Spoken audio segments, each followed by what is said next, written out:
नमस्कार विद्यार्थियों, मैं सुनीता अरोरा। पिछली वीडियो में मैंने आपको बताया था व्याकरण में अविकारी शब्द अर्थात अव्यय, जिन शब्दों का वाक्य में क्रिया, लिंग और कारक के अनुसार कोई परिवर्तन नहीं होता, और मैंने उसका भेद भी बताए थे आपको।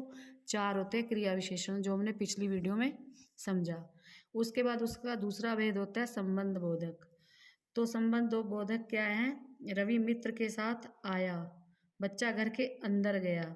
ये जो के साथ और अंदर, ये क्या है? संबंध बोधक है, जो संबंध स्थापित करते हैं। जो अव्यय शब्द संज्ञा या सर्वनाम का संबंध वाक्य के अन्य शब्दों से बताते हैं, उन्हें संबंध बोधक कहते हैं। अर्थ के अनुसार संबंध बोधक के भेद होते हैं। काल बोधक, काल बोधक में आएगा के बाद, के पश्चात, के पहले, के पूर्व या के उपरांत। और स्थान बोधक में के अंदर, के भीतर, के सामने, के ऊपर और के बीच। दिशा बोधक होगा की तरफ, इधर उधर, के पास, आस पास, निकट आदि। तो जो संबंध बोधक फिर क्या होगा? अगला है साधन बोधक। के द्वारा, मतलब हमने उसमें साधन क्या यूज किया, किसके द्वारा काम हुआ, किसके सहारे। हेतु बोधक, मतलब उसका कारण क्या था, के बिना, के अतिरिक्त, के अलावा। और विरोध बोधक, विरुद्ध, के विपरीत, खिलाफ आदि के। और समता बोधक होता है की तरह, के जैसा। तो संबंध बोधक का प्रयोग 2 प्रकार से किया जाता है, विभक्ति सहित। दरवाजे के पास बाहर कोई खड़ा है, इसमें विभक्ति हो गई। और मैं छत के ऊपर घूमने जा रहा हूँ, विभक्ति रहित, जो बिना विभक्ति के होता है। आपको पता ही है विभक्तियाँ होती है ना, प्रथमा, द्वितीया, तृतीया। तो विभक्ति, कल रात भर वर्षा होती रही, विभक्ति के बिना है। और सीमा परिवार सहित घूमने गई, परिवार सहित, ये भी विभक्ति के बिना है।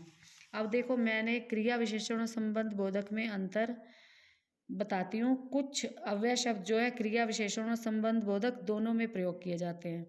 जो शब्द संज्ञा या सर्वनाम के बाद प्रयोग किए जाते हैं वे संबंध बोधक होते हैं, और जो शब्द क्रिया के साथ आते हैं वे शब्द क्रिया विशेषण होते हैं। संबंध बोधक क्या है? घर के अंदर चलो, और क्रिया विशेषण है आप अंदर चलिए।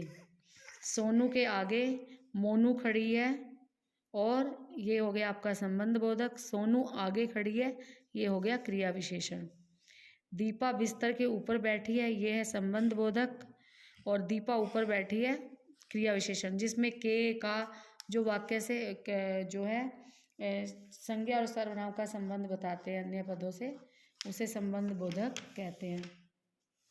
तो बच्चों, आपको समझ में आ गया होगा संबंध बोधक। अगला अव्यय का भेद है, अविकारी का भेद है समुच्चय बोधक। जो शब्द 2 शब्दों, वाक्यों और वाक्यांशों को जोड़ने का कार्य करते हैं उन्हें समुच्चय बोधक कहते हैं। और समुच्चय बोधक के 2 भेद होते हैं, समानाधिकरण और व्याधिकरण। समानाधिकरण समुच्चय बोधक वो होते हैं जो समान स्तर वाले शब्दों, वाक्यांशों, उपवाक्यों को जोड़ने का काम करते हैं। और जो समानाधिकरण समुच्चय बोधक के भी 4 भेद हैं, संयोजक, विरोध सूचक, विकल्प सूचक, परिमाण सूचक। संयोजक होगा जिन समुच्चय बोधक शब्दों द्वारा 2 समान वाक्यों या वाक्यांशों को जोड़ा जाता है, उसे संयोजक कहते हैं। जैसे कुछ बच्चे खेल रहे थे और कुछ बैठे थे, इसमें और जो है वो 2 वाक्यों को जोड़ रहा है, कुछ बच्चे खेल रहे थे और कुछ बैठे थे, ठीक है। और 2 शब्दों और वाक्यांशों और उपवाक्यांशों को जोड़ने वाले शब्द संयोजक कहलाते हैं। और, तथा, एव और आदि, ठीक है। सीमा, अंजू और पूजा अच्छा खाना बनाती हैं। विलोम एवं समानार्थी शब्द याद करो, ठीक है। इसका विरोध सूचक हो जाएगा परंतु, अपितु, लेकिन।